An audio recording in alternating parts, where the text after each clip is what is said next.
किस्मत में लिखी हर मुश्किल टल ही जाती है। यदि हो हौसले बुलंद तो मंजिल मिल ही जाती है। सिर उठाकर यदि आसमान को देखोगे बार बार तो आसमान को छूने की ताकत मिल ही जाती है। ताकत मिल ही जाती है। मेरे सभी प्यारे प्यारे विद्यार्थियों व साथियों को नमस्कार, जय हिंद, वंदे मातरम। आप देख रहे हैं अपना दीपक लक्ष्य अब यूट्यूब चैनल, जो आपको लक्ष्य दिखाता है, मंजिल तक ले जाता है। विद्यार्थियों, बुलंद कर लीजिए अपने हौसले को, जो हर मुश्किल को तोड़ दे, जो आपको आसमान छूने की ताकत दे। कुछ अच्छा बोलने से बेहतर है कोई अच्छा काम कर लो। घायल तो यहाँ पर हर परिंदा है, मगर जो उड़ सकता है वही जिंदा है। जिंदगी किसी के लिए नहीं बदलती, बस जीने की वजह बदल जाती है। लकीरें अपने हाथों की बनाना हमको आता है। बस कोई खुदगर्ज होगा जो सिर्फ किस्मत को आजमाता है। हर असंभव कार्य करने का एक ही तरीका है, कड़ी मेहनत। अगले ही मोड़ पर सुकून होगा। चल जिंदगी थोड़ा और चलें, फिर इंतज़ार मत करो। जुड़ जाइए हमारे चैनल से। नए हैं तो सब्सक्राइब कर बेल आइकन दबाओ, ताकि आने वाली कक्षाएं आसानी से आप तक पहुंचती रहें। रिश्तेदार, घर परिवार सभी को चैनल से जोड़ते रहिए। एक बार कक्षा को लाइक कमेंट कर शेयर कर दीजिए। यही आपका प्यार हमको मिलता रहेगा और हम आपको लगातार कक्षाएं देते रहेंगे। कक्षा को पूरा देखिएगा। आज का पहला प्रश्न आपके सामने है। क्या है, देखते हैं। अंगद पैज किसकी रचना है? नाभादास, धरणीदास, ईश्वरदास, मलूकदास। तो अंगद पैज विद्यार्थियों ये ईश्वरदास जी की रचना है। और इनकी जो दूसरी रचना है उसका नाम क्या है?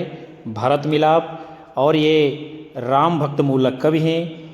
ईश्वरदास ने प्रेम आख्यानक काव्य सत्यवती कथा भी लिखा है। किस प्रकार का काव्य है ये सत्यवती कथा? प्रेम आख्यानक काव्य। चलिए हम आगे चलते हैं। आपका प्रश्न है, मृगावती के रचनाकार कौन हैं? मंझन, आलम, कुतुबन, मुल्ला दाऊद। तो मृगावती ये जो है कुतुबन की रचना है, और कुतुबन जो हैं ये आपकी प्रेम आश्रयी शाखा के कवि हैं। आगे हम देखते हैं। मुल्ला दाऊद ने जो है चंदायन की रचना की है।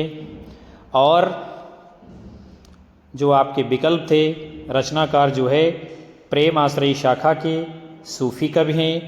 आलम रीतकाल के रीतमुक्त रचनाकार हैं। और इनकी जो प्रसिद्ध रचनाएं हैं वो है आलम केल, माधवानल, कामकंदला। किसकी रचनाएं हैं विद्यार्थियों? ये आलम कवि की। आगे चलते हैं हम। आपका प्रश्न है, सन 927 आहा कथा आरंभ बैन कवि कहा में 927 का ईस्वी सन क्या होगा? 1525 ईस्वी, 1550 ईस्वी, 1540 ईस्वी, 1520 ईस्वी। तो सन 927 जो ये दिया हुआ है, इसका ईस्वी सन क्या होगा? 1520 ईस्वी। जायसी का सबसे प्रसिद्ध जो ग्रंथ है वो है पद्मावत महाकाव्य, जिसका निर्माण काल कवि ने इस प्रकार किया है, यानी सन 927 आहा कथा आरंभ वैन कवि कहा। इसका अर्थ होता है कि पद्मावत की कथा, यानी जो प्रारंभिक वचन है, आरंभ जिसको कहा गया है, कवि ने 927 हिजरी संवत में शुरुआत की थी। और यदि हम सन की बात करेंगे तो 1520 ईस्वी के लगभग कहा गया था। और जायसी के जो अन्य ग्रंथ हैं, पद्मावत, अखरावट, आखिरी कलाम, चित्ररेखा, कहरनामा, मसलानामा इत्यादि। फिर अगला आपका है, पद्मावत में उल्लिखित राजा रत्नसेन कहाँ के राजा थे? चित्तौड़गढ़, बीकानेर, कुंभलगढ़, रणथंभौर। तो राजा रत्नसेन ये क्या है? चित्तौड़गढ़ का राजा था। आगे देखते हैं। रचना काल के अनुसार निम्नलिखित कवियों का सही अनुक्रम क्या है? वो बताना है। कुतुबन उस्मान नूर मोहम्मद कासिम शाह, कुतुबन कासिम शाह नूर मोहम्मद उस्मान, कुतुबन उस्मान कासिम शाह नूर मोहम्मद, उस्मान कुतुबन कासिम शाह नूर मोहम्मद। तो जो सही क्रम है वो क्या है आपका? विकल्प सी, यानी कि पहले कुतुबन आएंगे, फिर उस्मान आएंगे, फिर कासिम शाह आएंगे, उसके बाद नूर मोहम्मद जी आएंगे। चलते हैं हम आगे। मुल्ला दाऊद की भाषा है, यानी किस प्रकार की भाषा का प्रयोग मुल्ला दाऊद जी ने किया था।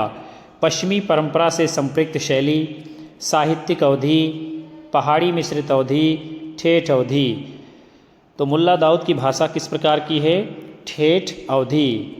चांदायल मुल्ला दाऊद कृत हिंदी का ज्ञात प्रथम सूफी काव्य है। इसमें नायक लोरिक है और नायिका चंदा की प्रेम कथा दिखाई गई है और इसका रचना काल जो है 1379 ईस्वी में माना गया है और साथ ही इसको दोहा और चौपाई शैली में लिखा गया है। हम बढ़ेंगे आगे। आपका प्रश्न है, रचना काल की दृष्टि से निम्नलिखित ग्रंथों का सही अनुक्रम क्या है? अनुराग बांसुरी, मृगावती, ज्ञानदीप, इंद्रावती, ज्ञानदीप, मृगावती, अनुराग बांसुरी, इंद्रावती, मृगावती, ज्ञानदीप, इंद्रावती, अनुराग बांसुरी, इंद्रावती, मृगावती, ज्ञानदीप, अनुराग बांसुरी। तो जो सही क्रम होगा वो है आपका विकल्प सी, यानी पहले जो है मृगावती लिखी गई, फिर ज्ञानदीप को लिखा गया, उसके बाद इंद्रावती, उसके बाद अनुराग बांसुरी। उसके उपरांत जो है हम इन रचनाओं का अब हम प्रकाशन वर्ष भी देखेंगे। जैसे मृगावती 1503 ईस्वी में किसने लिखा है? कुतुबन ने। ज्ञानदीप 1619 ईस्वी किसने लिखा है? शेख नबी जी ने। इंद्रावती 1744 ईस्वी किसने लिखा है? नूर मोहम्मद ने। अनुराग बांसुरी 1764 ईस्वी किसकी है? नूर मोहम्मद की। तो ये सभी रचनाएं विद्यार्थियों जो है सूफ़ी काव्य परंपरा की हैं और सभी कवि जो है ये सूफ़ी परंपरा के अंतर्गत आते हैं। फिर अगला है, सूफ़ी साधना के 4 पड़ावों में इनमें से कौन सा नहीं है? शरीयत, तरीक़त, मलकत, मारिफत। तो जो सूफ़ी साधना का चौथा पड़ाव नहीं है वो है आपका मलकत, जबकि शरीयत है, तरीक़त है, मारिफत है और एक चौथा पड़ाव वो हकीकत होता है। शरीयत क्या है इसको देख लेते हैं। धर्म ग्रंथों का विधि निषेध। तरीक़त का अर्थ क्या है? हृदय की शुद्धता। हकीकत का अर्थ क्या है? भक्ति उपासना से सत्यबोध। और मार्फत क्या है? सिद्धावस्था या आत्मा परमात्मा का मिलन होता है। यही सूफ़ी साधना के कितने 4 पड़ाव माने गए हैं विद्यार्थियों, आपको ध्यान रखने हैं। फिर आपका अगला प्रश्न है, सूफ़ी कवि नूर मोहम्मद की रचना का नाम है? मधुमालती, अनुराग बांसुरी, चंद्रावती, इंद्रावती। तो इनमें से जो सूफ़ी कवि नूर मोहम्मद की रचनाएं हैं विद्यार्थियों वो अनुराग बांसुरी भी है और इंद्रावती भी है, क्योंकि ये दोनों रचनाएं जो है नूर मोहम्मद जी की हैं। इस प्रकार इनमें से कोई भी विकल्प आपका सही नहीं है। आप सिर्फ इतना जानिए कि ये दोनों रचनाएं नूर मोहम्मद जी की हैं। फिर आपका अगला प्रश्न है, राघव चेतन इनमें से किस सूफ़ी काव्य का पात्र है? मधुमालती, मृगावती, पद्मावत, चंदायन। तो राघव चेतन ये पद्मावत महाकाव्य का पात्र है जिसकी रचना मलिक मोहम्मद जायसी जी ने की थी। जायसी की अमर रचना कौन सी है? पद्मावत। इसी का पात्र है ये राघव चेतन। पद्मावत में नागमती है, पद्मावती और रत्नसेन राजा है, उसकी प्रेम कहानी का माध्यम क्या है? पर्वोच्च सत्ता, जिसको प्रतीकों में बांधा गया है। अवधी भाषा में रचित इस महाकाव्य में 57 खंड है। आचार्य रामचंद्र शुक्ल पद्मावत का पूर्वार्ध जो है कल्पित बताते हैं, यानी कल्पना पर आधारित है, और जो उत्तरार्ध है वो ऐतिहासिक है, यानी जो आधा भाग बाद का है वो ऐतिहासिक है और पहले का आधा भाग कैसे है? कल्पनाओं पर आधारित है। इसके जो प्रमुख पात्र हैं यानी पद्मावत महाकाव्य के राजा रत्नसेन, पद्मावती, सुआ यानी तोता है, हीरामन उसका नाम है, नागमती है, अलाउद्दीन, ये जो है प्रमुख पात्रों में आते हैं। और शेष रचनाओं में क्या है? रचनाकार जो है मधुमालती ये मंझन कवि की रचना है, मृगावती ये कुतुबन कवि की रचना है और चांदायन ये जो है मुल्ला दाऊद जी की प्रसिद्ध रचना है। बढ़ते हैं हम अगले क्रम में। सूफ़ी काव्य परंपरा की सर्वश्रेष्ठ रचना कौन सी है? मधुमालती, मृगावती, माधवानल कामकंदला, पद्मावत। तो इनमें से जो सूफ़ी काव्य परंपरा की सर्वश्रेष्ठ रचना है उसका नाम क्या है? पद्मावत। और ये क्या है विद्यार्थियों? ये महाकाव्य है। पद्मावत जो है कब लिखा गया है? 1540 ईस्वी में। और मलिक मोहम्मद जायसी जी का एक श्रेष्ठ प्रेम आख्यानक है ये, इसको महाकाव्य की श्रेणी में रखा जाता है। और इस महाकाव्य में कितने? 57 खंड हैं विद्यार्थियों। और जो ग्रंथ है उनके रचनाकारों को भी हम देख लेते हैं। क्या है? मृगावती ये कुतुबन की रचना है, मधुमालती ये मंझन कवि की रचना है, और माधवानल कामकंदला ये आलम कवि की रचना है। और ये सभी कवि क्या है? प्रेमाख्यानक काव्य परंपरा के अंतर्गत आते हैं। फिर अगला आपका है जायसी कृत पद्मावत के विषय में कौन सा कथन गलत है, उसको जो है ढूंढना है। यह एक प्रेमाख्यानक काव्य है, ये बात सत्य है। इसकी भाषा ठेठ अवधि है, ये भी बात सत्य है। इसमें नागमती का वियोग वर्णन प्रवासजन्य विरह के वर्णन के अंतर्गत आता है, ये भी बात सत्य है। और जो गलत है वो है आपका विकल्प ए। क्या है? तुलसी कृत मानस के अनुकरण के क्या है? जायसी ने इसमें दोहा चौपाई शैली को अपनाया है। यानी जैसे गोस्वामी तुलसीदास जी ने रामचरितमानस में दोहा चौपाई शैली का प्रयोग किया है, वैसे ही जायसी जी ने अपने पद्मावत महाकाव्य में इस शैली का अनुकरण किया है। यानी उनका अनुकरण जायसी जी ने नहीं किया है, इसलिए यही बात गलत है। बाकी सारे बिंदु आपके सही है। फिर जो है जायसी के जो पद्मावत महाकाव्य के अंतर्गत विभिन्न प्रकार की विशेषताएं हैं, कथन है, उसको भी हम देखते हैं। जैसे यह एक हिंदी का क्या है? एक श्रेष्ठ प्रेम आख्यानक ग्रंथ है, ये बात बिल्कुल सत्य है। इसकी भाषा ठेठ अवधि है, ठेठ मतलब ग्रामीण अवधि, ये भी बात सत्य है। इसमें नागमती का वियोग वर्णन है जो कि किस प्रकार का है? प्रवासजन्य है, ये भी बात सत्य है। पद्मावत में 57 खंड हैं, ये भी बात सत्य है। और इनका प्रिय अलंकार है वो उत्प्रेक्षा है, ये भी सही है। पद्मावत में रानी नागमती, पद्मावती, राजा रत्नसेन की प्रेम कहानी है, ये भी बात सही है। और पद्मावत की जो पूर्वार्ध कथा है, यानी पहले की और आधी वो कल्पित है, और बाद की आधी जो है वो ऐतिहासिक है। पद्मावत का नागमती वियोग खंड हिंदी साहित्य की अमूल्य या अनुपम निधि माना गया है। आगे चलते हैं हम। निम्नलिखित सूफी कवियों को उनकी रचनाओं के साथ में आपको सुमेलित करना है और सही कूट की पहचान करनी है। तो देखते हैं हम किसकी कौन सी रचना है। अनुराग बांसुरी ये नूर मोहम्मद की रचना है। मृगावती ये कुतुबन की रचना है। हंस जवाहिर ये कासिम शाह की रचना है। और चित्रावली ये उस्मान जी की रचना है। और इस प्रकार जो आपका सही उत्तर होगा वो है विकल्प ए, कूट के अनुसार। फिर जो है हम आगे बढ़ेंगे। शाह निजामुद्दीन चिश्ती की शिष्य परंपरा में हाजी बाबा के शिष्य कौन थे? देखते हैं। मंझन, कुतुबन, जायसी, उस्मान।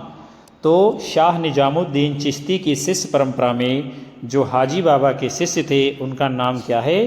उस्मान कवि। फिर जो है ये गाजीपुर के निवासी थे और जहांगीर के समकालीन थे। ये 5 भाई थे। कितने? 5 भाई थे। इनके पिता का नाम शेख हुसैन था। उस्मान ने चित्रावली नामक जो है प्रबंध काव्य लिखा है, कब? 1613 ईस्वी में। मंझन जी ने मधुमालती लिखा है। कुतुबन ने मृगावती लिखा है। और जायसी जी का सर्वश्रेष्ठ महाकाव्य है क्या? पद्मावत। फिर जो है हम आगे चलते हैं। आपका प्रश्न है निम्नलिखित में से कौन सा कथन सूफी कवियों से संबंधित नहीं है या उनके विषय में सत्य नहीं है? सूफी कवि अमर प्रेम उपासक और गायक थे, ये बात सत्य है। सभी सूफी कवियों ने मसनवी शैली को अपनाया है, ये भी बात सत्य है। इन्होंने प्रबंध काव्यों की रचना की है, ये भी बात सत्य है। जो सत्य नहीं है वो क्या है? ये सभी कवि राजाओं के दरबारी कवि थे, यानी ऐसा नहीं है, इसीलिए ये गलत है। फिर जो है हम आगे बढ़ेंगे। आपका प्रश्न है अनुराग बांसुरी के रचनाकार कौन हैं? मुल्ला दाऊद, कासिम शाह, शेख रहीम, नूर मोहम्मद। तो अनुराग बांसुरी किसकी रचना है विद्यार्थियों? नूर मोहम्मद जी की। फिर जो है हम आगे देखते हैं। इस रचना में क्या होता है? इस रचना में 5-5 अर्धालियों पर क्या है? बरवय क्रम रखा गया है, यानी 5 अर्धालियों के बाद में एक बरवय छंद का प्रयोग किया गया है। और इस ग्रंथ से क्या पता चलता है कि 18वीं सदी तक आते आते मुसलमान हिंदी से किनारा करने लगे थे और फारसी की तरफ झुक गए थे, जैसा कि नूर मोहम्मद अनुराग बांसुरी में लिखते हैं। क्या लिखते हैं? जानत है वो सिरजनहारा, जो किछु है मन मरम हमारा। हिंदू मग पर पाऊ न राख्यो, काजो बहुत हिंदी भाख्यो। जानत है वो सिरजनहारा। इन पंक्तियों का अर्थ क्या है विद्यार्थियों? नूर मोहम्मद के साथ में एक ऐसा समय आ जाता है जब इस्लाम के लोग इनके ऊपर आरोप लगाने लगते हैं कि इनका झुकाव जो है हिंदी की तरफ होता जा रहा है, हिंदी के छंदों की तरफ होता जा रहा है।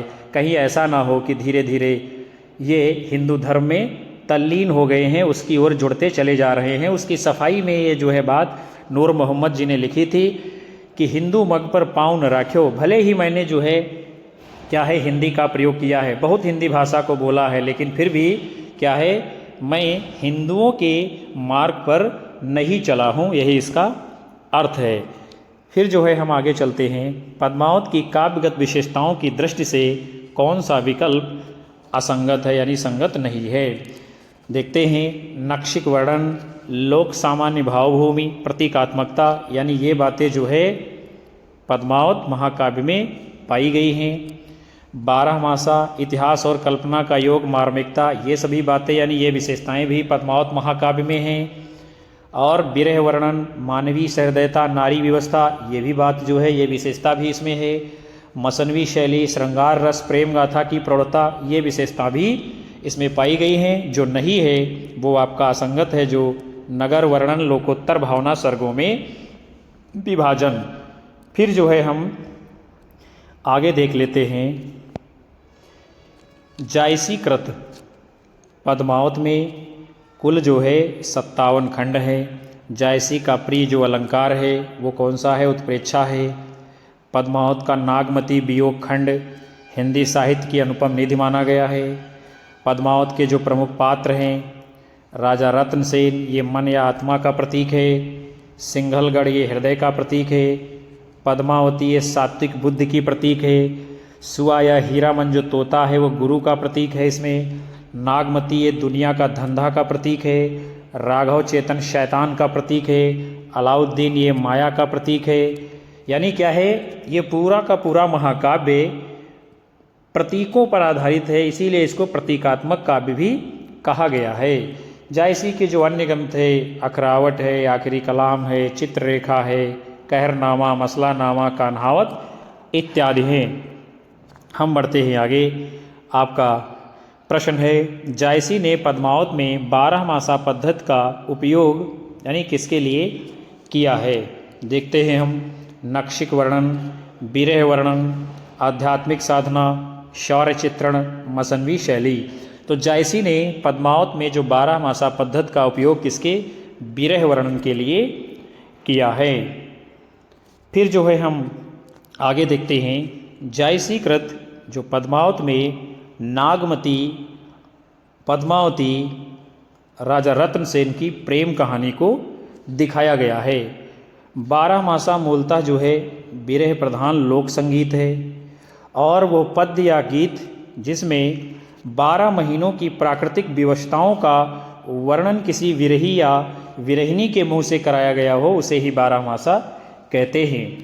आचार्य रामचंद्र शुक्ल पद्मावत की जो कथा है उसके पूर्वार्ध को कल्पित माना है और उत्तरार्ध को ऐतिहासिक बताया है। और पद्मावत क्या है, हिंदी साहित्य में अमर हो जाता है, यानी इसीलिए इसको अमूल्य निधि कहा गया है। फिर आपका अगला है, सूफी प्रेम आख्यानक काव्य के संदर्भ में इनमें से कौन सा कथन असत्य है यानी कि गलत है? आचार्य शुक्ल के अनुसार प्रेम आख्यानक काव्य में नायिका की अपेक्षा नायक के विरह को अधिक महत्व दिया गया है, ये बात सत्य है। सूफी काव्य में कथानक रूढ़ियों का भी प्रयोग मिलता है, ये भी बात सत्य है। सूफी काव्यों में ऐतिहासिक अनैतिहासिक पात्रों की गाथाओं के साथ साथ रचयिताओं की कल्पना शक्ति का योग भी न्यूनाधिक मात्रा में रहा है, ये भी बात सत्य है। फिर यानी असत्य गलत क्या है, वो है विकल्प बी, सूफी काव्य अधिकांशतः मुक्तक रूप में लिखे गए हैं। मुक्तक नहीं लिखा गया विद्यार्थियों, ये प्रबंध में लिखे गए हैं, इसीलिए ये बात असत्य है, आपकी गलत है। फिर जो है अगला आपका प्रश्न है, निम्नलिखित में से कौन सा विकल्प रचना और रचनाकार की दृष्टि से गलत है। चलिए देखते हैं हम। मृगावती कुतुबन की रचना है, ये बात सत्य है। पद्मावत मलिक मोहम्मद जायसी का महाकाव्य है, ये भी बात सत्य है। मधुमालती ये मंझन की रचना, ये भी सत्य है। फिर गलत क्या है, विकल्प डी, आखिरी कलाम मुल्ला दाऊद की नहीं बल्कि ये भी क्या है, मलिक मोहम्मद जायसी जी की रचना है, जिसमें प्रलय का और कयामत का वर्णन किया गया है।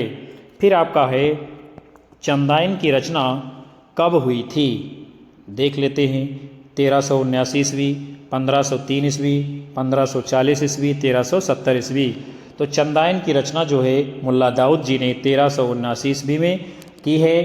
और ये जो चंदाइन है आपकी, जिसको मुल्ला दाऊद ने लिखा है, ये प्रथम सूफी काव्य है। क्या है, प्रथम सूफी काव्य। इसमें नायक जो है लोर है, लोरिक जिसको कहा गया है, और नायिका चंदा है। इन्हीं दोनों की प्रेम कथा इसमें वर्णित की गई है। फिर जो है हम आगे चलते हैं। आपका प्रश्न है और पूछा जा रहा है कि इसका तात्पर्य क्या है। मोहिका हंसेस की को हरहि, इसका अर्थ क्या है। कुम्हार मुझे देखकर हंसता है, मेरे हंसने से क्रोधित हो गए। मुंह पर हंसते हो या यानी मुझ पर हंसते हो या उस कुम्हार पर, मुझे क्रोध दिलाकर हंसते हो। तो ये जो है जायसी जी बताते हैं कि मुझ पर हंसते हो या उस कुम्हार पर जिसने मुझको बनाया है और मुझको एक आंख से काना कर दिया है। आगे बढ़ते हैं हम। एक बार होता क्या है, मलिक मोहम्मद जायसी जी प्रसिद्धि इनकी बहुत ज़्यादा बढ़ जाती है। उसको सुन करके शेर शाह सूरी ने अपने दरबार में बुलवाया और उपस्थित होने पर जायसी के रंग और कुरूपता को देखकर शेर शाह सूरी हंस देता है। इसी उक्त के साथ ये प्रश्न किया था जायसी ने कि यानी मुझ पर हंसते हो कि वो उस कुम्हार पे हंसते हो जिसने मुझे बनाया है। इस पर जो है होता क्या है, शेर शाह सूरी क्षमा मांगता है, यानी उसको भूल का अपनी एहसास हो जाता है। और आपको ध्यान होना चाहिए कि जायसी रंग के काले हैं, चेहरे पर चेचक के दाग थे, साथ ही वे एक आंख के काने भी थे। इसीलिए सब देख देख करके उनको हंस रहे थे, उनका मजाक उड़ा रहे थे। फिर आपका है, पद्मावत की रचना शैली क्या है। मुक्तक गीत शैली, संस्कृत प्रबंध काव्यों की सर्गबद्ध शैली, लोकगीतों की शैली, फारसी मसनवी शैली। पद्मावत की जो रचना शैली है वो है फारसी की मसनवी शैली। इस शैली के अंतर्गत जो है प्रारंभ में अल्लाह, हजरत मोहम्मद, उनके गुरु और उस वक्त के बादशाह की वंदना की जाती है। उसके बाद में आत्म परिचय दिया जाता है, तभी माना जाएगा कि आपने मसनवी शैली का प्रयोग किया है। फिर आपका है अगला, जायसी की काव्य भाषा थी, किस प्रकार की भाषा थी। अवधी, खड़ी बोली, ब्रज, राजस्थानी। तो कैसी भाषा थी जायसी की, अवधी भाषा। जायसी निर्गुण भक्ति धारा के प्रेम आश्रयी शाखा के प्रमुख कवि हैं, यानी इनको प्रवर्तक भी माना जाता है। और ये प्रसिद्ध सूफी फ़कीर शेख मोहिद्दी यानी मोहिउद्दीन के शिष्य थे और शेर शाह के समकालीन विद्यमान थे। अमेठी के निकट जायस नामक नगर के रहने वाले हैं। और इनकी जो रचनाएं हैं, पद्मावत है, अखरावट है, आखिरी कलाम है, चित्ररेखा, कहरनामा, मसलानामा, कान्हावत इत्यादि है। और आचार्य रामचंद्र शुक्ल जो है इनकी 3 ही रचनाएं प्रामाणिक मानते हैं। ठीक है, कितनी मानते हैं, 3। फिर हम जो है आगे चलते हैं। आपका प्रश्न है, सूफी प्रेमाख्यानक परंपरा का प्रथम काव्य ग्रंथ कौन सा है। चंदायन, मधुमालती, अनुराग बांसुरी, मृगावती। तो जिसको सूफी प्रेमाख्यानक परंपरा का प्रथम काव्य ग्रंथ माना जाता है उसका नाम क्या है, चांदायन। और इसको लिखा किसने है? मुल्ला दाऊद जी ने। मधुमालती की रचना यानी किसकी है ये मधुमालती? मंझन कवि की रचना है।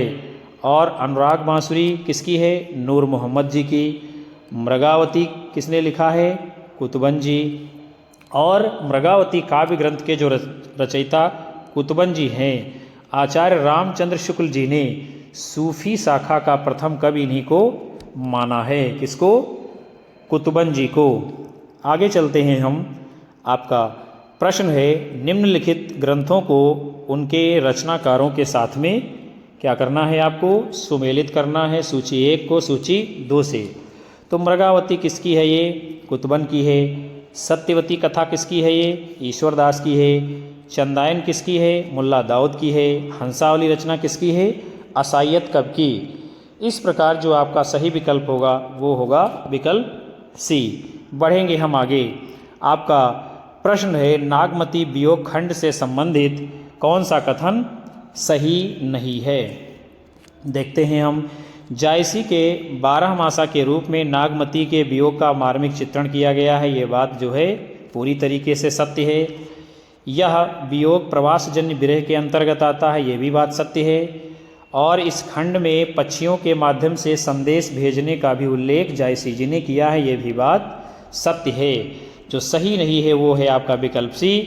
यह वियोग चैत्र के मास से प्रारंभ होता है। विद्यार्थियों, चैत्र से नहीं बल्कि हमने आपको बताया था आषाढ़ के महीने से नागमती का वियोग वर्णन जायसी जी शुरू करते हैं।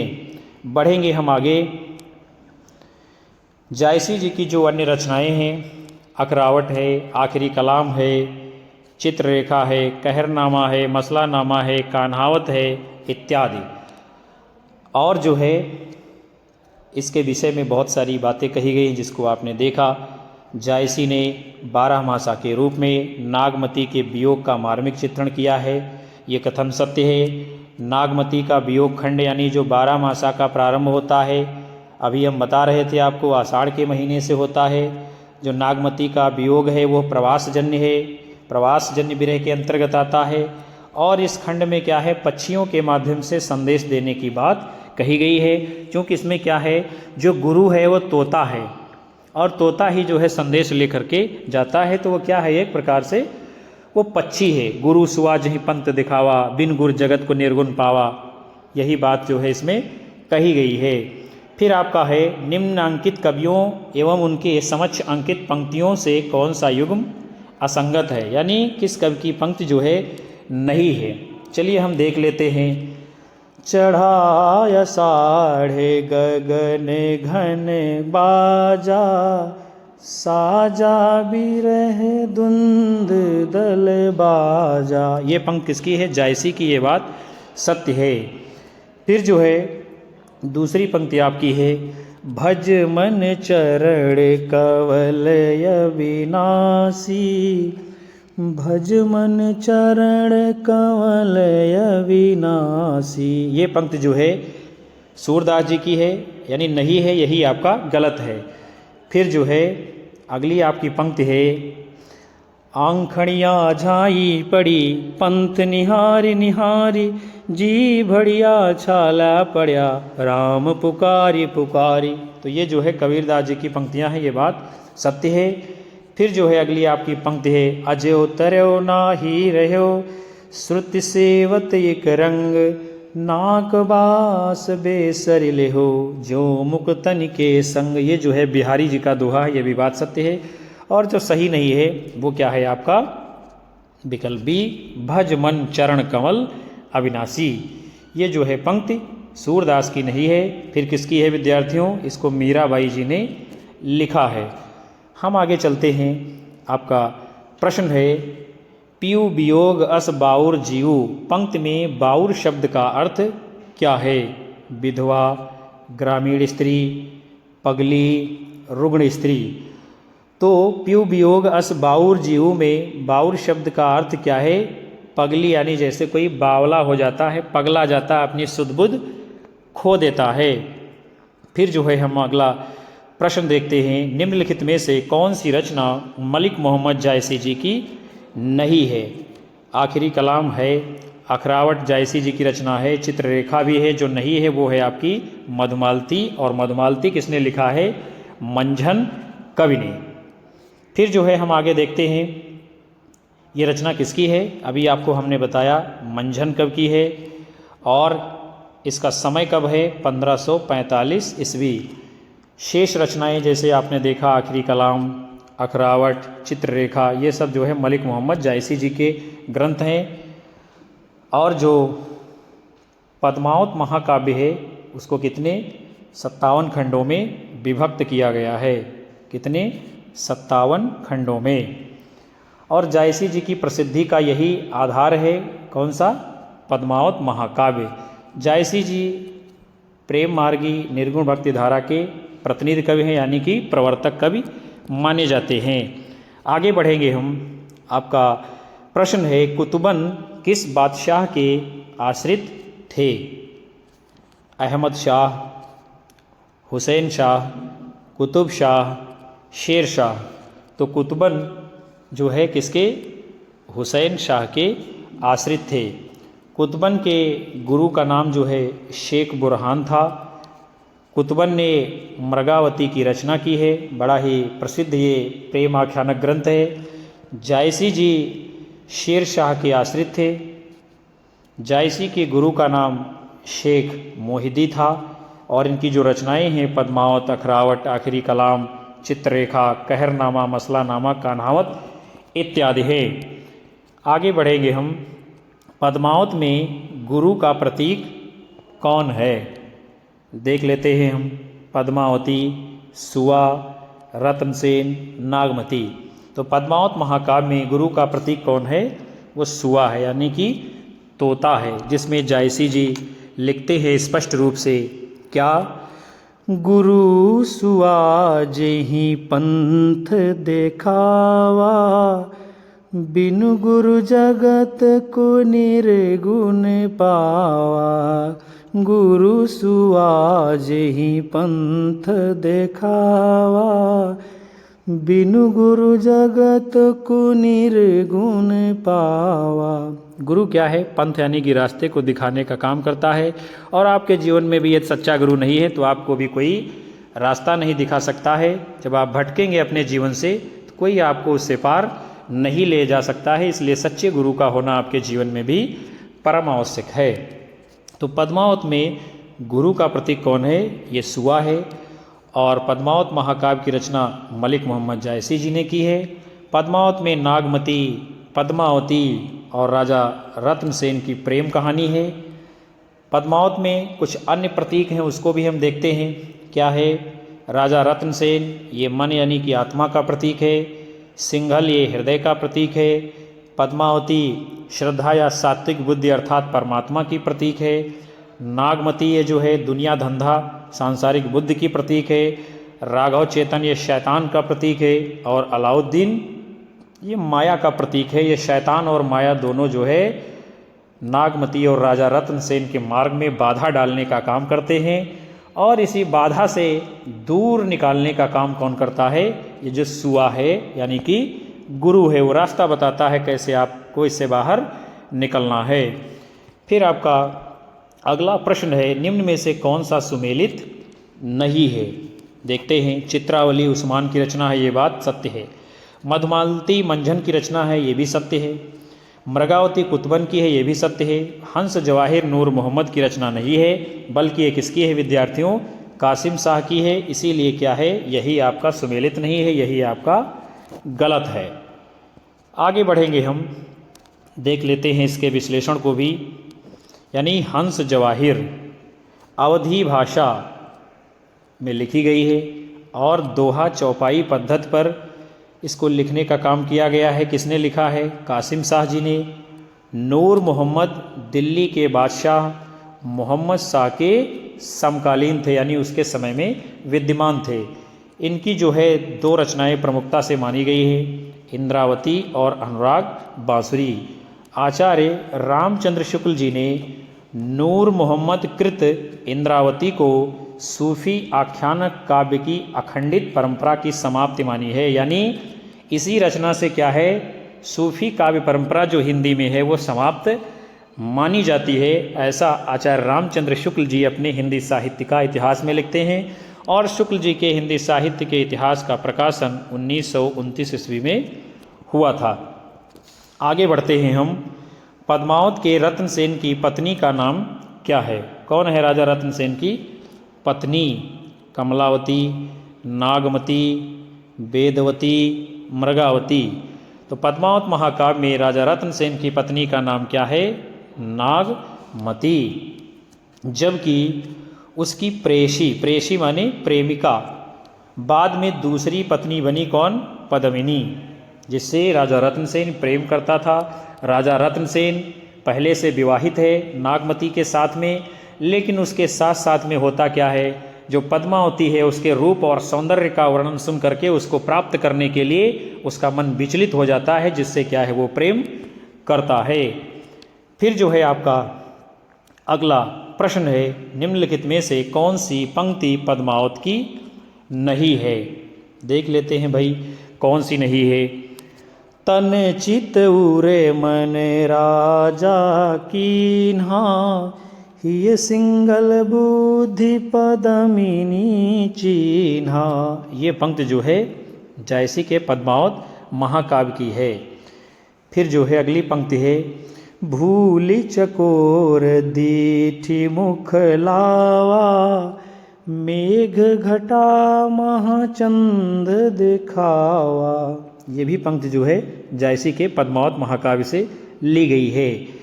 फिर आपका है, ओही मिलान जो पहुँचे कोई, तब हम कहब पुरुष भल होई। ये भी पंक्ति जो है जायसी के पद्मावत महाकाव्य की है। और जो नहीं है वो कौन सी है? मधुकर हंस समुझाए सौह दे, बूझत साँच न हंसी। हे मधुकर हमको समझा दीजिए, मैं तुम्हें शपथ देता हूँ मैं हंसी मजाक नहीं कर रहा हूँ। ये पंक्ति जो है सूरदास जी ने लिखी है। बढ़ते हैं हम आगे। क्या है? यानी जो पंक्ति आपने देखी है, मधुकर हंसी समुझाए सौह दे, बूझति साँच न हासी, बूझति साँच न हासी। ये पंक्ति जो है हमने आपको अभी बताया था, ये पद्मावत महाकाव्य की नहीं है, बल्कि किसकी है? सूरदास जी की है। बहुत ही प्रसिद्ध पंक्ति और उनके भ्रमर गीत प्रसंग से ली गई है। और ये भ्रमर गीत प्रसंग जो सूरदास की रचना है सूरसागर में संग्रहित है। और सूरदास जी की जो अन्य रचनाएं हैं साहित्य लहरी बड़ी ही प्रसिद्ध मानी गई है। सूरसारावली ये भी प्रसिद्ध है। और जबकि आप जानते हैं जो पद्मावत महाकाव्य है ये किसका है? मलिक मोहम्मद जायसी जी का। और मलिक मोहम्मद जायसी जी सूफी प्रेम आख्यानक काव्य परंपरा के प्रवर्तक कवि माने गए हैं। तो विद्यार्थियों, आप सभी ने इस सत्र के अंतर्गत बहुत ही महत्वपूर्ण हिंदी साहित्य के इतिहास के अंतर्गत सूफी काव्य परंपरा से प्रश्नों की श्रृंखला को देखा। मैं ये आशा करता हूँ कि ये कक्षा आपको पसंद आएगी, आपकी परीक्षाओं में काम आएगी। वीडियो को लाइक करें, कमेंट करें, अपने दोस्तों में ज़्यादा से ज़्यादा शेयर करते रहें और अधिकतम लोगों को हमारे चैनल से जोड़ते रहिए। यही हमारा आत्मबल होगा आपके बीच बने रहने का। मिलेंगे हम आपको अगली कक्षा में। नमस्कार, जय हिंद, बाय बाय।